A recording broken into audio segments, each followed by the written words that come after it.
welcome to the latest edition of the Pump Fake. I'm Jarrett Bailey. That is my friend JP Acosta. Welcome in. It's always good to see you, buddy. How are you? I'm doing good. How about yourself? We were talking in the lobby. I shaved, so I'm literally just hiding behind my microphone right now, so people can't see my mouth. It is it's a process to just be like, oh man, why did I do this? So hopefully by the end of Combine week next week, it'll all be back. That's the goal.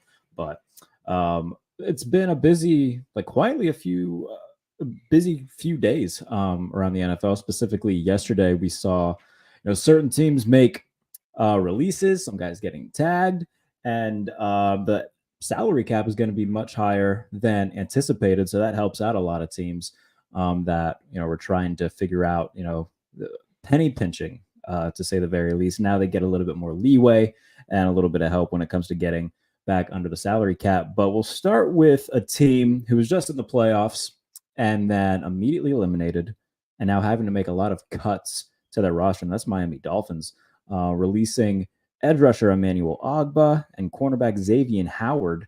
Um, JP, this is a team that ran through the regular season this past year.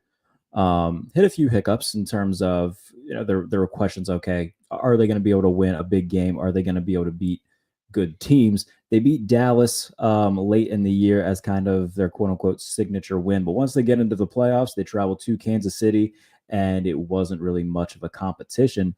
And now we're seeing them part ways with veteran defenders. Vic Fangio has also gone at defensive coordinator. A lot of expectations this past year they didn't live up to, and now it appears that they could be. Obviously, it's only February; the new league year hasn't started yet. But just from this perspective, it could look like if there's a team that could step back in 2024, it's the Miami Dolphins. Well, I think both these moves were to be expected, especially after this season, especially going into the off season.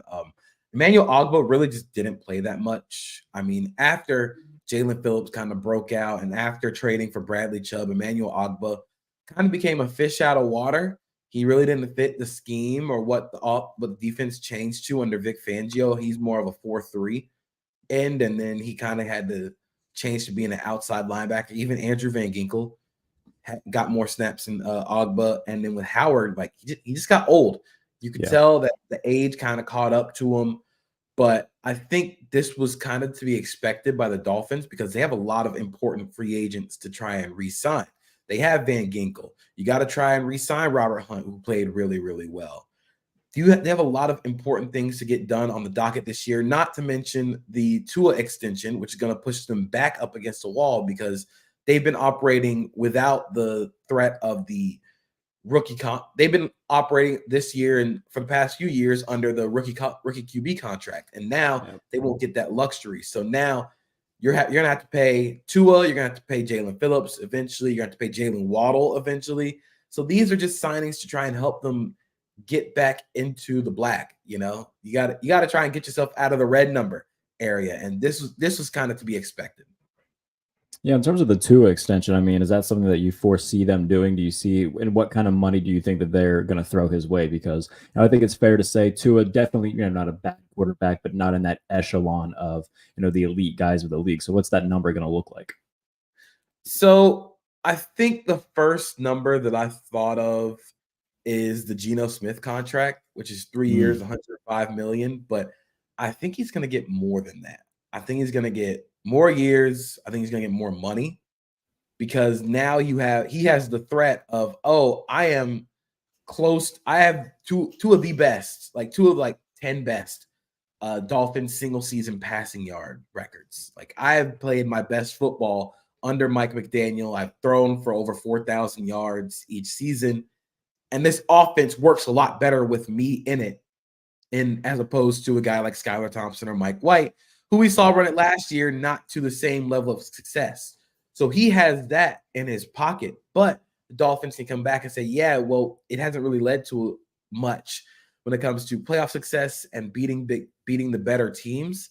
So I really think they're going to settle around a midpoint that I guess if we're looking at pulling up how much the top APY is for quarterbacks, you're probably going to see Tua land somewhere in I'll say the 25 to 30 mil a year range. Jared Goff is at 33 right now. Geno Smith is at 25. Tua's probably going to land somewhere in that range, 27, 28. Which I think is a good landing spot for him. And in terms of what Miami, getting the best bang for their buck, that's probably where he should land. And you brought it up, eventually they're going to have to pay Jalen Waddle. They got to figure out what's going to happen with these other key free agents. Looking elsewhere in the AFC, the Cincinnati Bengals tagging receiver T. Higgins, which was an expected move. But still some people saying that this could be like a tag and trade scenario if they wanted it to be. I don't see them moving him. I don't either. I think their window is this year. Like this is the next year is the moment that like, yeah, you go try and win the Super Bowl this year because eventually you're going to have to pay Jamar. And of course, with tagging T, this feels like, oh, we're keeping the band together for one more year to try and see if we can make it all the way. And it really wouldn't make sense to trade off of T. Higgins in the hopes that a guy like Brian Thomas or Keon Coleman can become T. Higgins, which is cool. I think those guys are going to be very good players in the NFL. But when you're in the area where the Bengals are and Joe Burrow plays so much better with both T and Jamar, I don't see any reason for them to break them up. Yeah, and I think that this also kind of effectively like shuts the door on Tyler Boyd coming back. I just don't foresee that happening. I think he'll go get paid somewhere else. But even then, they have a guy like Andre Aceves. They have Charlie Jones. If they wanted to go back to the well of getting a slot receiver, they can try to get somebody like a Ricky Purcell out of Florida in the draft. So like their options are still available, and they still have guys on the roster that they can rely on, and that stepped up when guys were injured. So. And I don't think that they're done, man. We've talked about it on other shows. Like if they wanted to go out and get Derrick Henry, I mean, that's certainly a possibility. That's a squad. If you're going all in this year and saying, all right, we're going to tag T, let's go get, another heavy hitter. Let's go get Derrick Henry then and try to, put it all together and win a ring this year. I could see that happening, and it makes a lot of sense. Yeah, I think they need to operate under. So T gets tagged. That's step one. Yeah. Who among the other free agents is going to get the other deal? So you have DJ Reader, who is a major part of that defense, but is also coming off that quad injury. Coming off a torn quad. Jonah Williams, very young, but did not like playing right tackle. He hated it. And you could tell when he played, he hated playing right tackle. Are you going to pay him right tackle money to play a position that he doesn't want to play? Right. I don't think so. Tyler Boyd's probably the odd man out here because you can't pay all the receivers. Chidobe Awuzie, very sneaky, important player in that Bengals secondary because he has experience and he's good for a Lou Anarumo defense. And then, of course, the Joe Mixon situation. I think Joe Mixon's going to end up getting cut anyway, but there's a lot of players on here that you have to address in terms of, do we want to get younger here and try and let the defense kind of grow under that rookie contract? Or are you going to try and get younger offensively and try and say, hey, we're going to need to give the defense a boost because we got to keep playing Mahomes and Josh Allen and Lamar every year? And by the way, Cincinnati's still in a very comfortable spot. They're 10th in the NFL in terms of cap room right now. They have $52 million to work with. So it's not as if they're hurting for money right now. Like we said, it's the years coming that it's going to be, a little bit difficult to figure out. Right now, I mean, they're sitting in the driver's seat with money. And if they want to bring back these guys, they can. Obviously, with DJ Reader, it depends on how comfortable they are with him coming off an injury like that. But when healthy, I mean, he's one of the best run stoppers in football. And we've seen how important he is to that defense. But I think Cincinnati's being a little bit overlooked. I saw that the Good Morning Football crew, we're talking and, talking about our 5 best teams going into, the NFL draft, and none of them put the Bengals on there. But I would say with a healthy Joe Burrow and with the weapons at his disposal and with the defense still quietly being very good, I'm not sleeping on the Bengals, and I wouldn't be surprised whatsoever if we're sitting here a year from now talking about how they just won it all. Yeah, I think the biggest thing for the Bengals this upcoming year is that secondary has to speed up the youth movement. I think last year they were both young and not good. You can't be both. You can't be both going into next year. You either have to be young or you have to be good, or it can be both young and good. I mean, the Chiefs just won a Super Bowl doing that, but they need that secondary to step up their level of play. And what happens with the offensive line, which also like sneakily not great again, is going to be interesting. And it's also one of the quieter things about the Bengals. They need to figure out what to do in terms of like schematically, offensively. They're still so siloed between gun and under center. And I feel like kind of that falls on both Joe Burrow's calf injury and also Joe Burrow being much more comfortable working out of shotgun. Mhm. So if he's healthy, then you're going to have to be like, hey, we can get to a lot more good things under center. We cannot run the ball out of shotgun. It's a lot harder to run the ball out of shotgun. You can only run like 2 concepts if you don't have a mobile quarterback that's like Lamar or Jalen Hurts or Anthony Richardson. They're going to have to figure that out in the offseason, but personnel-wise, they just need that secondary to kind of turn into shape.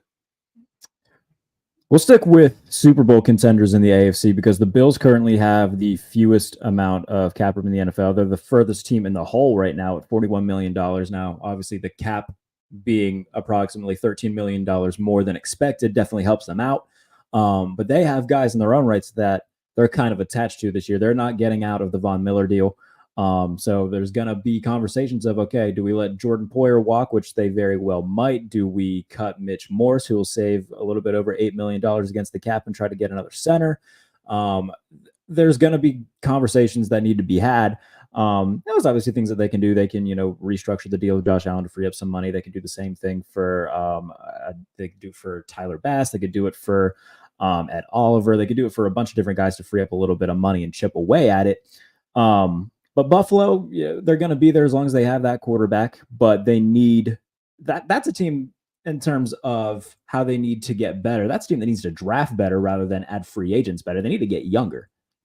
Yeah, they need to absolutely hit on this first round pick. They need to hit on the first one. They need to hit on the second, this day 2 picks. They have to get younger at very critical positions on defense, including corner. I mean, Tre'Davious White coming off another season-ending injury. Rasul Douglas had a good year since being traded to Buffalo, but he's also nearing the wrong side. He's 30. And then outside of that, I mean, Benford's fine, but that's a 7th-round pick. Kaiir Elam has not been what he wanted him to be. You're gonna need some corner help. You're gonna need some secondary help, and it's really just filling out that depth. The depth on the Bills has not been very good for the last few years, and so this is the draft. They have to kind of address all of that. Yeah, and you brought up Tre'Davious White. I mean, that's a guy he's played in 10 games over the past 2 years. I think that they just end up cutting him because I don't think there's going to be a team that's going to be lining up to trade for a guy who's dealt with a CVS receipt worth of injuries over the past couple of years, who's getting a little bit older himself. I think he ends up being a cap casualty. They'll be able to save some money on him, especially if they do it post June 1. So I think that he's gone. I like Benford and Douglas as the cornerback duo. They got Teron Johnson in the slot. I'm not so much worried about their cornerback depth as much as I am about their safety room now because Micah Hyde's probably gone. Like I said, Jordan Poyer's probably going to be gone. And then you have to have the conversation. Okay, do we just bring back a Taylor Rapp? Should we, when should we draft a guy for that spot? Should we just try to bring in somebody like a Cam Curl from Washington, a Terrell Edmonds from Tennessee, an Eddie Jackson? But can we afford it? Like, there's going to be options. It's just a matter of can they make the money work? Yeah, I think there are a lot of good options for the Bills, especially at safety. One of the names that I had written down is Jordan Whitehead from the New York Jets. He has a lot of experience in the quarters coverage. He is a hammer against the run. So because of all the light boxes the Bills play, Jordan Whitehead can come off the roof and be that kind of extra defender in those light boxes against the run. He's really smart, really experienced, won a Super Bowl in Tampa. He would bring a lot to that safety room. I think a very Bills signing would be Eddie Jackson, who played good in his last year in Chicago, but he's also at 30. So it depends on what they're thinking. Can we re-sign Hyde and Poyer, who have experience in the defense, who are also on the wrong side of 30, other than Eddie Jackson, who has none of that experience, but might be a little better. So it really depends on where they want to go. They also got to figure out the edge rusher stuff too, because Epinesa is going to be a free agent. Obviously, like they're really going to have to rely on Von Miller to at least look somewhat like his former self. They got a lot of questions in Buffalo right now. Looking elsewhere in terms of teams that are currently over the cap, Dallas right now $3 million over, Cleveland $7 million over. The Broncos are $13 million over and expected to part ways with Russell Wilson. And there's now like rumors swirling, like, hey, maybe they'll go for Kirk Cousins. I don't know how the hell they would be able to make that work with the money that would be tied up in Russell Wilson with him gone. What are your thoughts on Denver right now? What's going to be next for them at quarterback? Is it going to be an early draft guy? Are they going to somehow try to make a push for a veteran? What's next for Denver? So I think Denver's in a really interesting spot at the quarterback position because I also think they might be going into 2024 without at least two of those three receivers. I think any combination of Sutton, Judy, and Tim Patrick are going to be off the roster by 2024. And honestly, I would say it's Sutton, not Sutton. I'd say it's Judy or Patrick because Cortland Sutton played really, really well with Russell Wilson as quarterback.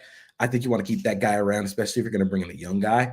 Jerry Judy has been really hot and cold, and I don't feel like it's worth it kind of because you're so much in the red. You got somebody has to go. So I think Judy ends up being the one to leave. I ultimately think they go with a draft pick. I don't know if they have the cap space to get a Just don't have the resources. Yeah, you don't have the resource to get like a big name vet, like maybe a Kirk Cousins. I think a guy like Jacoby Brissett would be really interesting there. I think Jameis Winston would be incredibly funny. But outside of that, I mean, the free agent QB class really isn't that good outside of Kirk and Russ. Maybe you bring back Drew Lock. I don't know.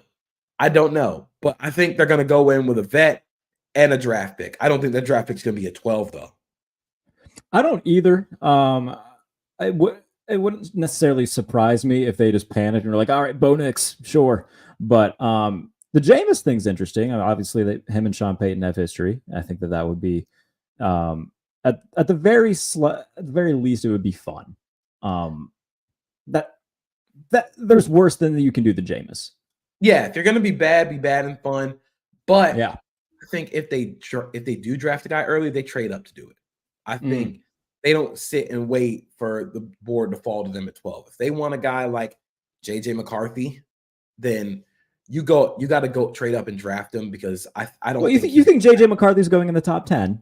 He absolutely is going in the top 10. Oh, good Lord. I don't think he should, but I think he will. I think look at the teams in the top 10 where you have Chicago's taking a quarterback. Washington's taking a quarterback. I think we're making a lot about New England being New England, but Gerard Mayo has said they're going to draft the most valuable position and the most valuable spot. They're taking a quarterback at 3. Yeah. After that, you think about Atlanta, who is really in the draft QB spot. You think about New York potentially, the Giants, not the Jets. The Giants going after a QB to kind of reset their situation and let Daniel Jones walk after the upcoming year. You're gonna have to trade up for a guy. If it's McCarthy, you got to trade up to get him. He's not going to fall to 12. See, I think that the Giants could be a player, like a quiet player, to try to get Justin Fields. I don't know if Justin Fields would be the pick there if you want him to sit behind Daniel Jones for a year. He's not sitting behind Daniel Jones. Come on now. Yeah, that's what I'm saying. I don't think he's sitting behind Daniel Jones for a year, but Daniel Jones is making a whole lot of money. You don't want to pay a guy a whole lot of money to sit on the bench. What would it cost if they were to release him? I wonder. Hold on, we're gonna do this math real quick. I'm gonna pull up Spotrac and see what the estimated cost would be. This is on the fly stuff here. So if we go to the Giants roster builder and see what his dead money would be, we'll be able to. You got it in front of you? Pre-June 1st, according to Over the Cap. Okay. It would be $69 million. Jesus H. That's not great. Post June 1st, it goes down to 47 million. I mean, that's doable. What's their? Hold on, let me see where they are currently in terms of their cap. So, how much cap space do they have? They are okay. They have about $39 million in cap to work with. So that would be tricky. They would have to do a lot of. They have to do some research. It feels like they might just be stuck with Daniel Jones, eh? I think they're stuck with Daniel Jones for the year. There's an out at the end of next year where they can cut ties. They were smart about when they re-signed him. They were smart about giving themselves that out. Yeah, you just got to hold your water for this year. You draft a guy, maybe let him sit, let Daniel Jones kind of ride out that contract. And if you're bad again, just keep building the team. And then you let him go. Yeah, and in terms of like, I do think that it could just be a situation where him and Brian Dable go down together, and they'll just clean house going into 2025, try to get a new quarterback, try to get a new head coach. Where Dable goes after that, I don't know. Maybe back to Buffalo if things don't go well. Who knows? I don't think that him and Sean McDermott would ever coexist again together. That's a problem. Can anybody just really coexist with Brian Dable? I feel like that's an under the radar thing too, because Wink Martindale got the hell out of there as soon as he could. And it doesn't seem like, if anybody read the Pat Leonard piece about the inner turmoil with the Giants coaching staff, that doesn't sound like a situation anybody is going to be lining up to walk into. Yeah, I think the Dayball thing is nearing its end. Yeah. Especially if they bottom out again and the offense just cannot get up off of their feet. Depending on what happens with that draft pick, it might be wraps for Brian Daboll. All right, so let's get off the cap stuff and focus more on the free agents. I asked you to pick, 2 or 3 guys that you think would be really good fits with certain teams. So I'll let you start because I have a few myself. A free agent that you think would be a really good fit with X team.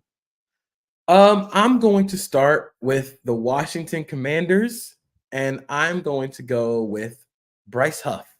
I think Bryce Huff fills a needed element for a Dan Quinn defense, and that speed off the edge. Bryce Huff is going to get a lot of money. I think he is one of the better designated pass rushers in the league, and he probably wants to get paid starter money.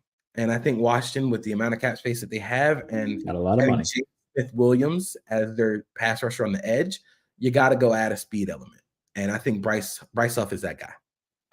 So I also went defense for my first one, and I said Danielle Hunter to Atlanta. I think that you add somebody, they need a predominant pass rusher. Defense was like quietly really solid last year. Jesse Bates played really well as another nice free agent addition that they made.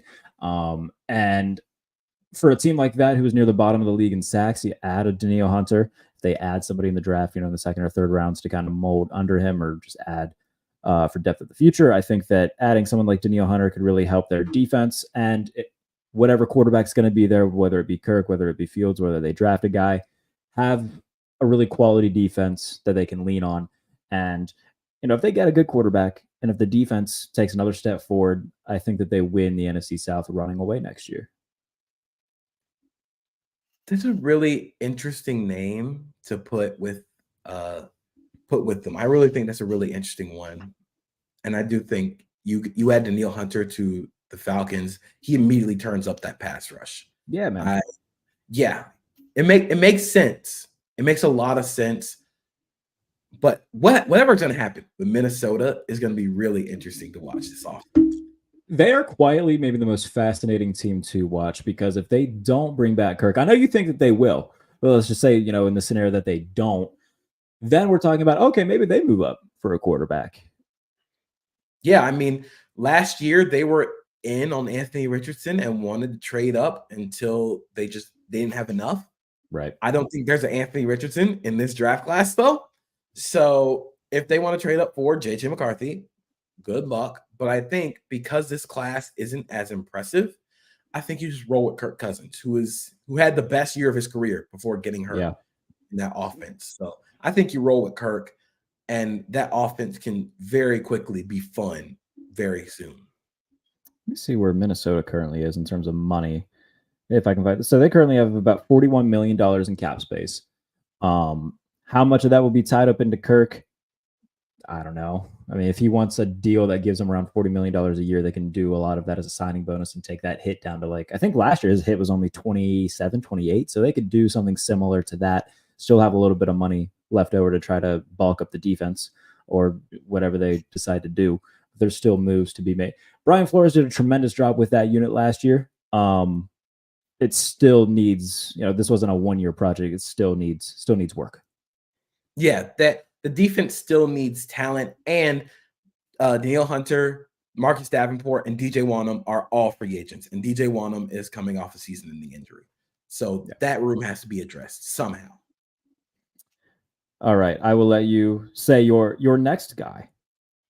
We're sticking with the trend here, going defense, and I'm gonna go familiarity. Grover Stewart to the Chicago Bears. I think this makes too much sense. The Bears have an immediate need at defensive tackle. Grover Stewart has quietly been one of the best run defenders in the NFL, and also has worked really well under Matt Eberflus in Indianapolis. I think this is if Grover Stewart does not want to be in Indy anymore, this is the perfect fit for him in Chicago, where he can immediately be the one tech, and you kind of can let Andrew Billings, who had a really fun year, I'll say it was fun. He had a fun year, be kind of the 3 technique, and just kind of start teeing off on on opposing teams. All right, I'm going to go offense for this next one. And it's one that's kind of been floated around, and people are paying attention to who's following who on social media because it's that time of year where that apparently means something. Saquon Barkley to Houston, man, would be so fun. So fun. In terms of what Devin Singletary and Dameon Pierce did last year, I think Saquon is obviously a step above those 2 guys. Putting him in an offense with CJ Stroud and Tank Dell and Nico Collins, Dalton Schultz at tight end. The offensive line for Houston, like when healthy, is quite good. I would love this pairing. And I think that, in terms of having Houston go from, that really good wild card team that can win a playoff game, but they still need something to go to that next level. Saquon Barkley could be that guy. They still need to get help on defense because Steven Nelson is a free agent at cornerback. They need somebody else to put opposite of Derek Stingley. They'd probably like to get another edge rusher. Is Jonathan Grenard a free agent this year? I feel like he is. He's a free agent. So they've got some holes to fill on that side of the ball. Still not perfect on defense, but man alive, give me Saquon in that offense. I think it would be very similar, in terms of what he does for them to what CMC did for the 49ers in terms of just making them that much better. So I actually had a very fun Saquon fit that I don't think will happen, but this team absolutely would make that signing, and it is the Los Angeles Rams. Oh, man, you were in on them getting Jonathan Taylor last year, I remember. I think the Rams would be so much fun with Saquon Barkley. Kyron Williams is fun. He is a fine back. You add Saquon Barkley to that offense, you add an instant burst of electricity. You add a legitimate home run threat every time he touches the ball, and you can kind of live with Cooper Kupp and Puka Nacua being the mid-range game, and let Saquon be the home run threat. And you let Kyron Williams not be able to take as many hits. Ronnie Rivers is not it, and you can let him be the third back. But having a 1-2 punch of Saquon and Kyron Williams, incredibly fun. Do you think that Derrick Henry would work in Los Angeles? Potentially. I feel like actually think quietly that would be very cool. Because I think it would be cool. Yeah, I agree. I think the people linking Derrick Henry to Philly, Derrick Henry would not be good in Philly because Philly is not an under center team. Philly does not run the ball from under center. Derrick Henry is an under center running back. And I think where LA has kind of shifted, instead of being predominantly outside zone, which Derrick Henry is still very good at, they've gone to more gap runs and duo. They're running at you downhill. You know who's the best downhill runner in football? The 6'3", 250-pound guy in Tennessee. That would be a lot of fun. I kind of want to see it just very selfishly, give that offense some more punch. Let's see how far they can really go. And it's not as if Kyron Williams wouldn't get his carry still on that offense, because we saw last year Tyjae Spears in Tennessee became a more focal point for the Titans offense. And it's not as if the Rams won't run some of those outside zone runs that Derrick Henry's very good at, but having a combination of both of those would be, I want to see it. I think that would be very fun to watch. I know we talked about Cincinnati being an option as well for Derrick Henry. Wherever he goes, man, it's going to be a contender. It's not as if I don't think he's going to be someone similar to like what DeAndre Hopkins did going to Tennessee. I think wherever he goes, it's going to be all right. Get me a ring. Let's ride this thing and try to get a ring. And speaking of that, I think another good fit would be Tyler Boyd to Buffalo, because the thing with the Bills is they were really good in 2020 and 2019 when they had a really good slot receiver in Cole Beasley. And they haven't really had that as of late. I know Khalil Shakir has come on as like the fun third guy, but I think you add somebody like a really good slot receiver in Tyler Boyd. You get somebody else to go on the outside, whether that be through the draft with someone like a Keon Coleman, a Troy Franklin, a Brian Thomas, depending on whomever they decide to make that guy. Put Tyler Boyd in the slot. You also have Dalton Kincaid. You have Shakir to use, James Cook out of the backfield. That's a good core. I think that would be good. I think it's interesting because I think, like you said, Boyd and Shakir kind of do the same thing in the slot. So I think the Bills should probably go for more of an outside receiver, essentially to kind of replace the Gabe Davis element of the offense. Of course, Gabe Davis is not exactly like consistent, but he gave them verticality to the offense. He gave them somebody explosive. I don't think Boyd is explosive. I think he also operates over that middle of the field area, that mid-range game, where I think Stephon Diggs' game has kind of grown too. So it feels kind of redundant to have those guys and Shakir and Dalton Kincaid all working those areas with nobody else to take the top off the defense. It's like putting a roster full of DeMar DeRozans on the same court at the same time, which is cool in like theory, but there's no space. There's no floor spacing. The Bulls kind of did that. Yeah, and where'd the Bulls go? I think that's where the Bills would end up with a guy like Tyler Boyd in that just offense. run nothing but stacks all game. Yeah, nothing free releases, stacks, and you're probably going to high-low the hell out of every other team. I think exactly an underrated, and I don't think it'd be underrated because like it's like a true needle mover for the Bills, but DJ Chark would fill a need in that offense, which is the verticality portion. I think they can draft a guy if they want to do that, but Chark didn't have the best year in Carolina. I don't think anybody had the best year in Carolina. No. But at his best, he is a vertical threat in that offense. He can kind of open up the field for the in-betweens. I think Hollywood Brown would be a really good spot for Buffalo. That was a name that I was thinking of too. Yeah, to kind of take the top off of the defense and kind of create that explosive ability while allowing Diggs and Shakir and Kincaid to kind of work those in-between areas. Do you think that Mike Evans goes back to Tampa Bay? Do you think he goes to Kansas City? If it's not either of those two teams, where could you see him going? I actually have I don't think it'll happen, but I want it to happen fit. Okay. And I'm just like, let's light this candle. Mike Evans to the Detroit Lions. Oh. Active. So the reasoning here is Amon-Ra St. Brown's phenomenal. Amon-Ra St. Brown is a slot receiver. The outside receivers have not been consistent enough for the Lions. They don't have a lot of Josh Reynolds usage there. Yeah, a lot of Josh Reynolds, a lot of Jameson Williams. Jameson Williams is a good vertical threat. I don't think he is the outside receiver they need. Sure. Mike Evans would absolutely make that offense explode. You know, you have a guy where you can throw the easy red zone options. The red zone capability of a Lions team with that run game and Laporta and Amon-Ra St. Brown and Mike Evans would be insane. And I think that would give Jared Goff kind of another easy button to work on the outside. And it would help free up those in-between areas. So you say you don't think it happens. What do you think is the one thing in the way of making it happen? I think money. I think, of course, right now the Lions are, I believe, they got money. I think they got $56 million. But I also think they're going to try and use that to kind of prepare for the upcoming Amon-Ra St. Brown extension. Sure. I think Jared Goff might be up for an extension, which is going to be very, very interesting. Let me see, just to make sure. I think Jared Goff is going to come up for an extension real quick. But We're gonna have to pay him. Penei Sewell's gonna get extended. Yeah. Yeah, Jared Goff is a free agent in 2025.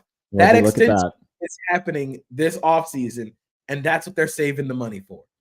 So they're gonna have to extend Jared Goff. Penei Sewell is gonna get a monster extension.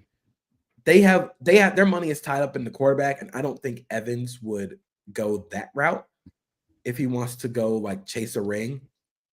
But Fair. it would be fun in my head. What if it's like a either like a 1-year deal or like a 2-year deal where it's front loaded? That way, Detroit can somewhat have their cake and eat it too. In that case, why not just go to the defending champs? I guess so. Yeah, that's fair. That's fair. That's a good point. Both be 2-year deals. I'd much rather be catching passes from Patrick Mahomes.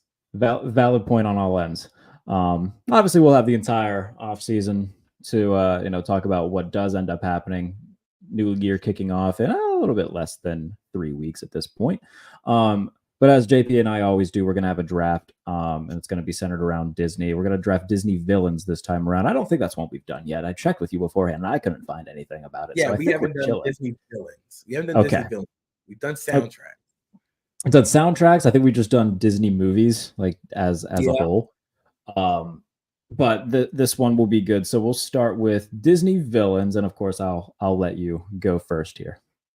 I'm gonna go chalk here with my first pick. I'm going to go Claude Frollo from Hunchback of Notre Dame.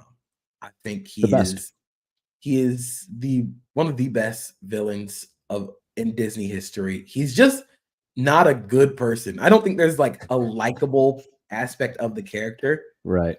And then the Hellfire song actually so good.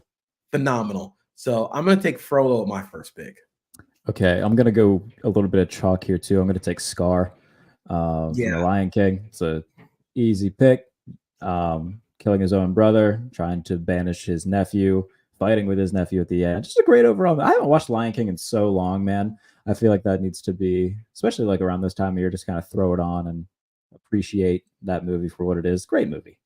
Phenomenal movie. Lion King 2 actually has a really good villain and a really good soundtrack. In betweens, nah. But Zira is really good, and the soundtrack is really good. All right, your second pick then. My second pick is again very chalky. I'm gonna go Maleficent. That's very good choice. Icon. He turns into a dragon, which is awesome. Pretty badass. So you gotta have, if you're talking about Disney villains, Maleficent is one of the first people you gotta name. All right. So first of all, I love Sleeping Beauty. I think it's tremendous and somehow underrated by a lot of people. And I think that this next movie is violently underrated because it's one of my favorite Disney movies. So I am going to take Cruella de Vil. She's fucking awesome. I love Cruella de Vil. Oh yeah. Okay. 101 Dalmatians. I know that's where you were gonna go with your underrated movie, which frees up my next pick, but that's a really good one. Yeah, dude, I love 101 Dalmatians. I think that she's kind of like the quintessential villain where she's got the fur coat, the really like the cigarette stick holder thing, which I always liked as a kid. And the movie's just awesome. By the way, I qualify 101 Dalmatians as a Christmas movie. It takes place in the winter, and Christmas is happening at the end. So I think that meets the criteria. But yeah, dude, Cruella de Vil rules. That's perfect pick. So my third round pick, I'm going to go with an underrated Disney movie. I'm going to go the other direction. I'm going to go Hades from Hercules. Oh, man, yeah, that's a great pick. That's the pick that I thought you were going to make there. That I was like, good. He did Hades? Bet. He's such a funny character. Such a funny character, but actually like a very good, very well-rounded character. Hercules is a good movie. Talk about a movie with a really good soundtrack. Hercules soundtrack is awesome. Really good soundtrack. I think I'm going to tier list soundtracks in the off-season again. There you go. But be on the lookout for that. But Hades is my third round pick. I feel really good about the value here. Oh, that's a really good pick. I love Hercules. Hades is a great character. He's very funny. James Woods did a tremendous job playing him. Love Hercules. I'm down to 2 that I want to take with this next pick, and I think it's pretty safe. I'm also going to go with kind of like a funny villain. So I'm going to take Captain Hook. Captain Hook's hilarious. Ooh, that's a good. Just that's yeah, afraid of the crocodile that ate his hand. Every time he sees it, he freaks out and grabs Smee and tries to hide. He's just a very funny character, a very good villain, like a classic Disney villain. And yeah, there's a lot of fond memories of watching Peter Pan as a kid. So I will take Captain Hook. That's what this is a third round pick, Captain Hook. Yeah, I think Captain Hook is one of the classic Disney villains. Like when you think about when you have they have the shirts at Target with the Disney villains on them. Captain Hook is near the front. Like that's the guy that you want to put. That's the guy you put on the T-shirt. That's a good shout. My fourth round pick. I actually have the T-shirt from Target. That's why I said I love it. My fourth round pick. Personally, my favorite Disney villain of all time, Dr. Facilier from Princess and the Frog. An incredibly cool villain. Friends on the Other Side, massively underrated villain song. He's got the voodoo, he's got the shadow behind him. His death at the end terrified me as a kid. I was gonna say it's a pretty brutal death for like a 2000s Disney movie. Yeah, it was like a 2010 movie, and he gets dragged into the underworld. Like that's crazy. It's pretty brutal. Yeah, it's brutal. But Dr. Facilier, one of my favorites, my favorite Disney villain of all time. All right, so this one, he might be my favorite. Definitely my favorite male villain. And he's got an incredible song. So I'm gonna take Gaston from Beauty and the Beast. Oh, dude, I love a really good one. The Gaston song is awesome. He's funny.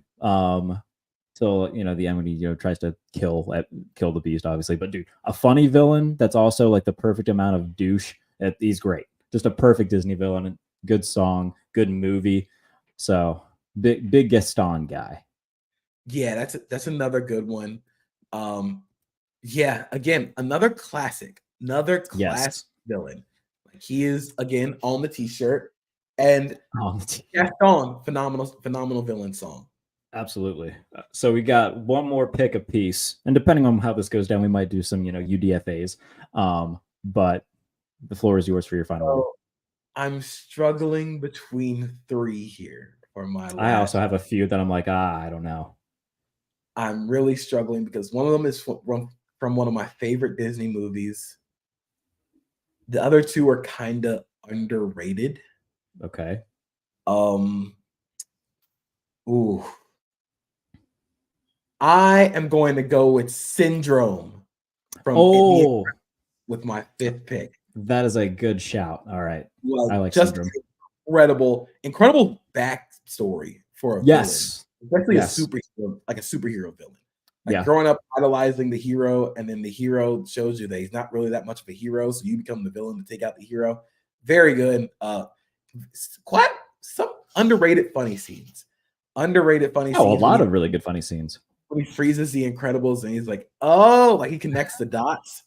Like that's really funny. And I think he's just become such an ingrained part of like Disney villains that I have to pick him here at 5.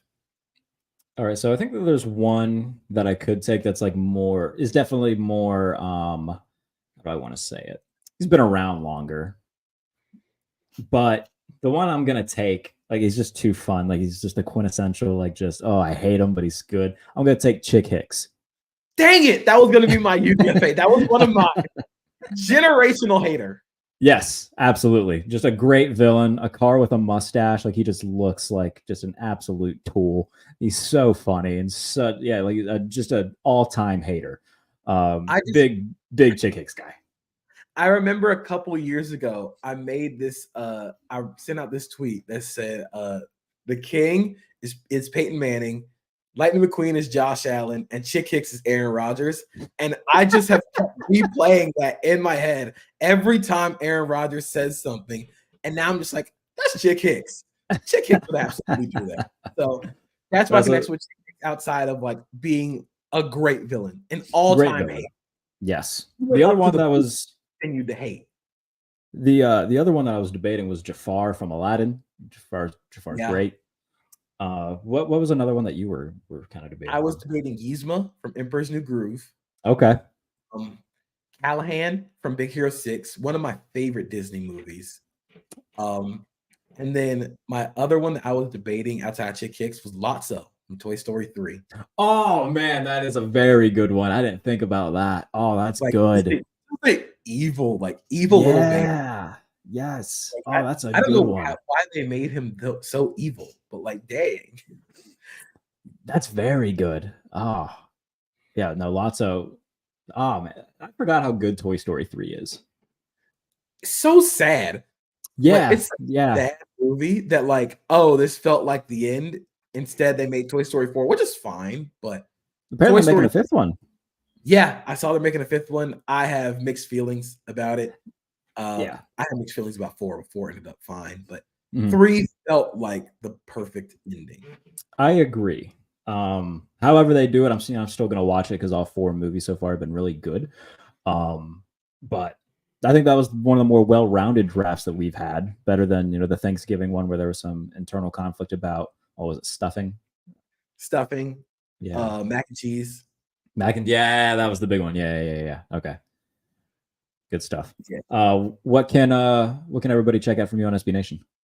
So I just had my first big board of the year drop on SB Nation right before the combine. Top 50 players of the 2024 NFL drafts. Spoiler: Marvin Harrison Jr. is number 1. Outside of that, just follow me on Twitter, see what I'm doing, see what I'm working on for the draft. Got some pretty fun ideas coming down the pipeline for you. Also follow me on Threads. For me, I'll be in Indy for the combine, so follow me on Twitter and Threads to see all the videos from different pressers, different stuff with coaches, GMs, and then all the prospects. I guess I can plug this now because it's like in the works. I'll be doing a feature on Jamari Thrash, the receiver from Louisville, one of the better receivers of this draft class. So that'll be a lot of fun. That'll be coming in the coming weeks. So busy time ahead as we gear toward the NFL draft, gear toward the new league year and free agency. JP, my friend, it's always a pleasure. I'm sure I will see you on various shows and this one as we gear towards it. Of course, you'll be seeing me potentially Monday, I guess, maybe. I don't know. But yeah, you'll see me. All right, guys. Appreciate y'all for tuning into this edition of the Pump Fake. We'll see you soon. And yeah, it should be next week from Indy. After I get back, we'll do the next show. So appreciate y'all for tuning in. See you soon.